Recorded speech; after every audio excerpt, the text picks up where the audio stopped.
So everybody goes on about Kayali perfumes all the time, and I generally ignore it. I can't say that I'm particularly interested in watching tons of reviews of them, but they are very, very popular.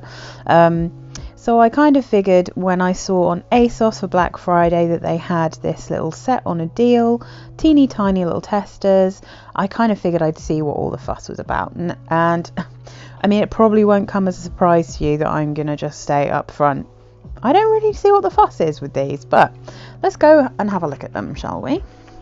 So I do like this sample box though, it's really, really handy.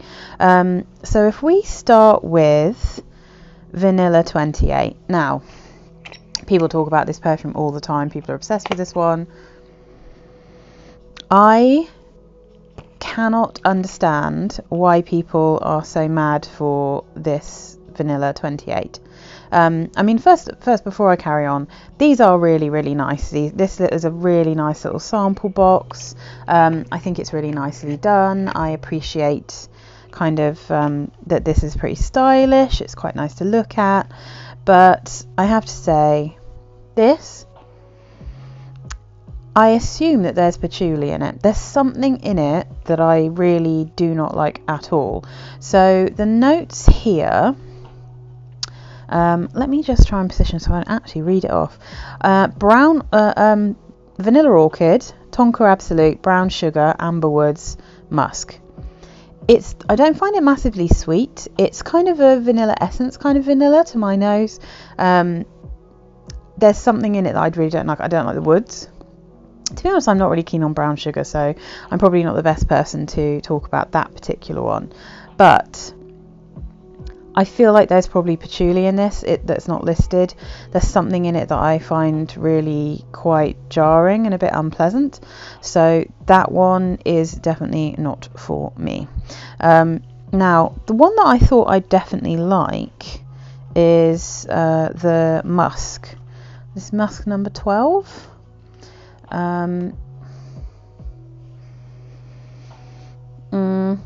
And this one, again, there's something in it that I don't like.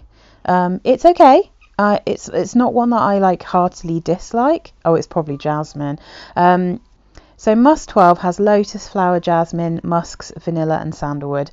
And again, see, I'm not actually that keen on lotus, and jasmine I'm very fussy about. So it's okay, but in terms of like musks, it's not one that I'm at all mad for. So then we've got Deja Vu White Flowers. This one, nope. Again, there's something about it that I find really jarring and unpleasant, but I think that's probably because it has that kind of buttery, like powdery tuberose gardenia situation going on in it. So Deja Vu White Flowers, Gardenia, Jasmine Absolute, Orange Flower, Tuberose Infusion, Tahitian Vanilla. Now, it reminds me a lot of, what's it called? The original Kim Kardashian perfume, the one that's just the KK. Now that's Gardenia and Tuberose, and it's quite animalic. It's got a real kind of buttery, powdery Gardenia Tuberose situation going on. This one also reminds me a tiny bit of, I think it's called Ralph Lauren Woman, like the dry down of that, which I think is beautiful at first. It's got some lovely fruits. It's so super, super gorgeous, beautiful tuberose. And then the more it dries down, the more it kind of gets this kind of funkiness to it that I don't enjoy. But again, like if you like those kind of tuberoses, then you'd probably quite like this. It's just not, I prefer a bubblegummy tuberose, and I'm not keen on like buttery gardenia, and so it just doesn't work for me. And then we've got Sweet Pepper Pink Diamond. I think this is horrible. I'm sure there's lots of people that like it. I think this is a case of it just very much not being my style of perfume. So the notes listed for this are pink pepper, bergamot, saffron, Bulgarian rose, vanilla orchid and sandalwood. And it's just, I mean, I don't like pepper if it's like an obvious note. And this one I think smells quite mature. It's got a vintage smell about it. it's just not really up my street. So, you know, it's just not one that I'm mad for. So next on the list is Utopia Vanilla Cocoa. This one is absolutely lovely.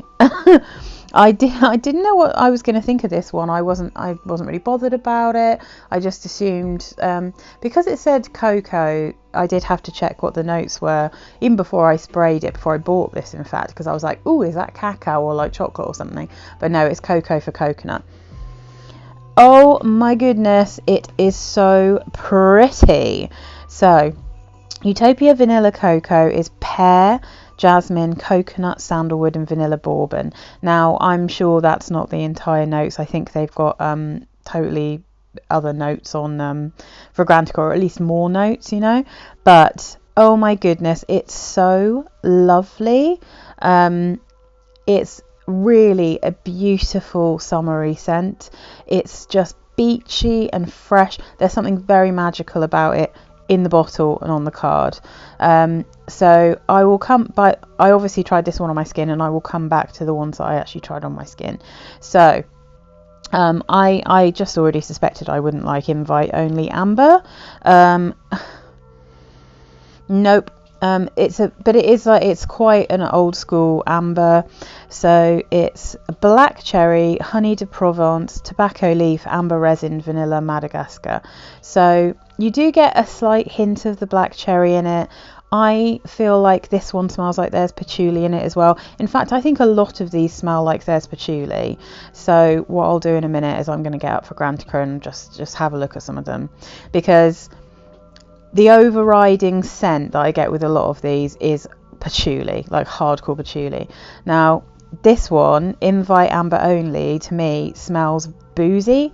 It smells like, I mean, I guess, you know, like they've got the Maison Margiela Jazz Club. It's got that kind of vibe to it. It's got like, because it's amber, it's vintagey smelling. It's got the black cherry and the tobacco.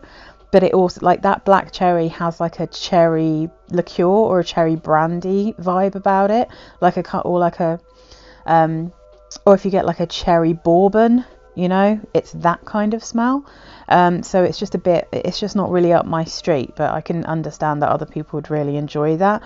I'm pretty sure that Invite Only Amber has rose in it as well, but I'm gonna have to check that.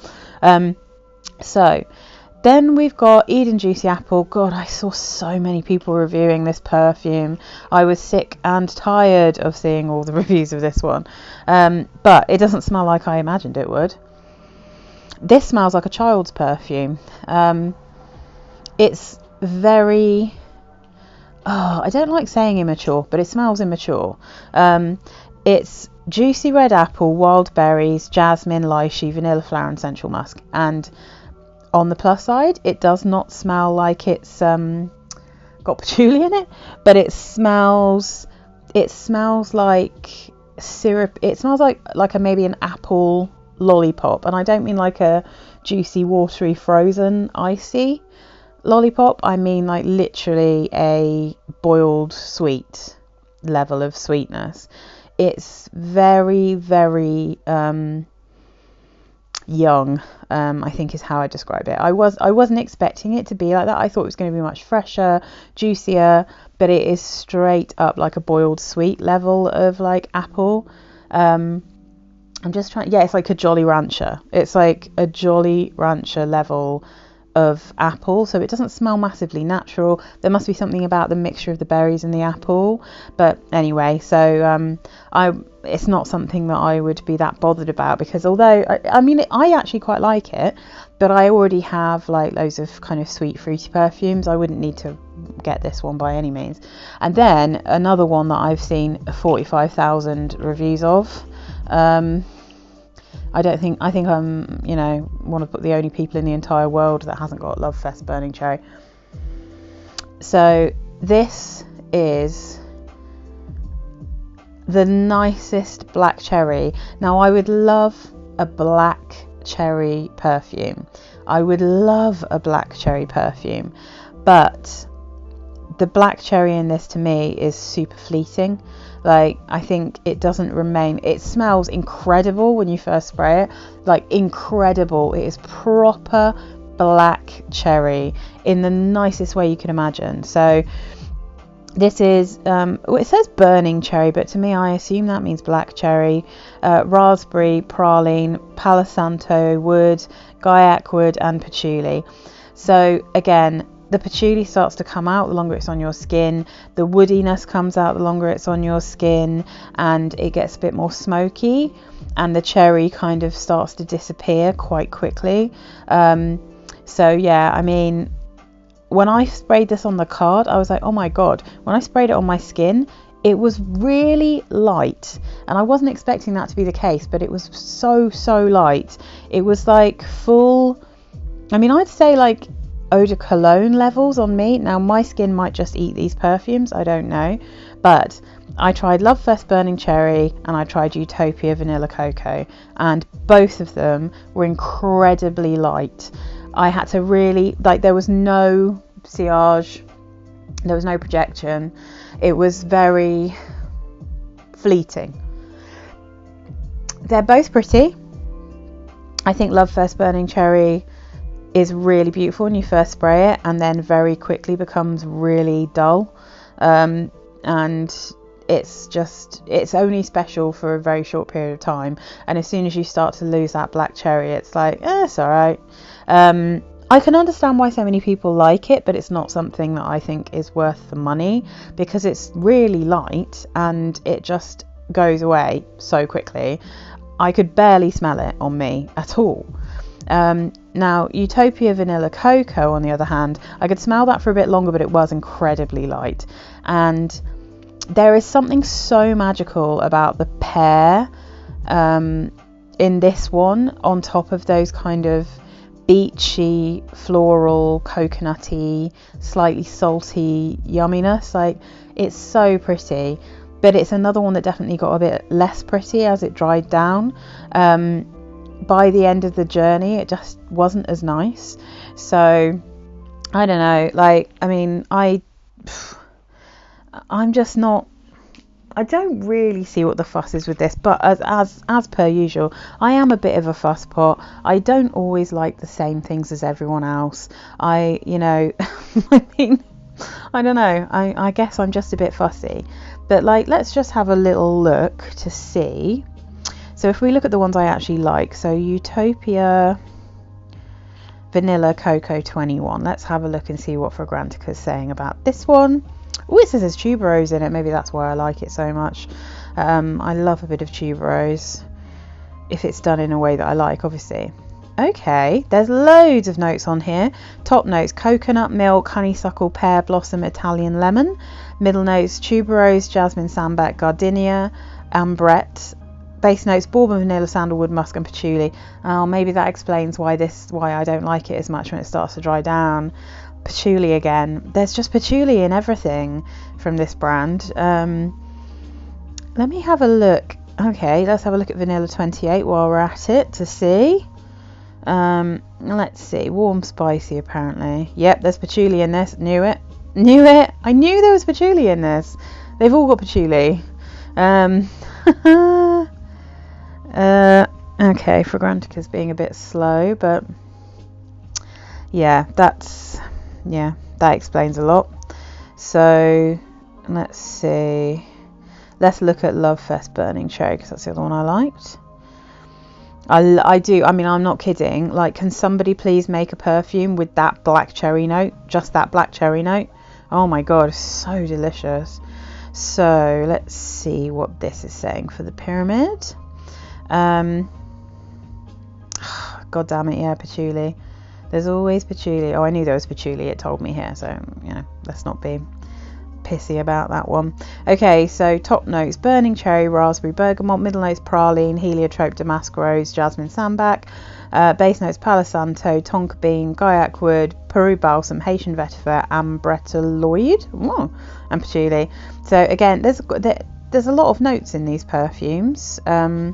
I guess that explains why quite often I think they smell nice until they dry down, and then they kind of smell like a different perfume.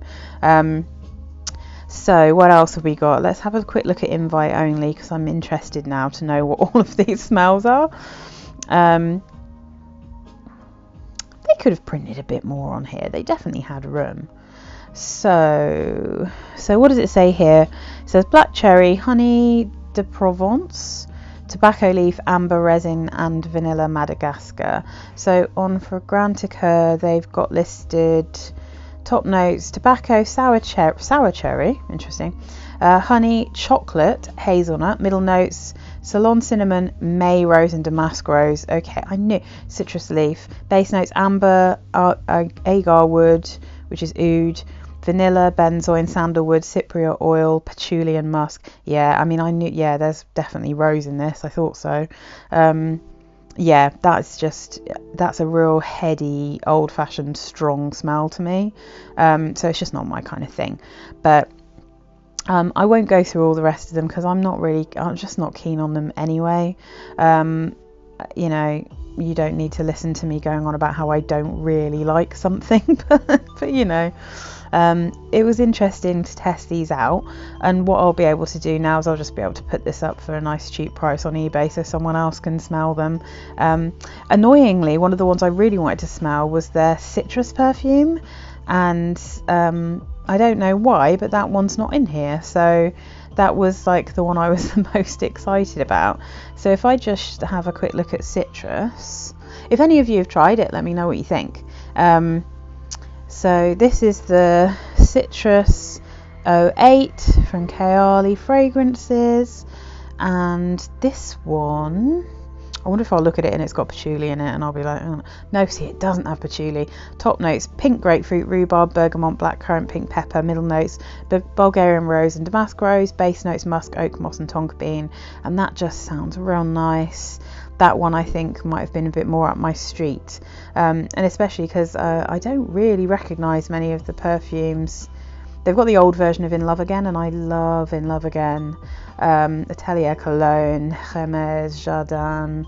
Yeah, I mean, someone says it smells like Ghost, the original Ghost perfume. If it does, I wouldn't like it. So maybe I've saved myself some heartache by not smelling that one. But anyway, so this was the Kayali little fragrance tester collection.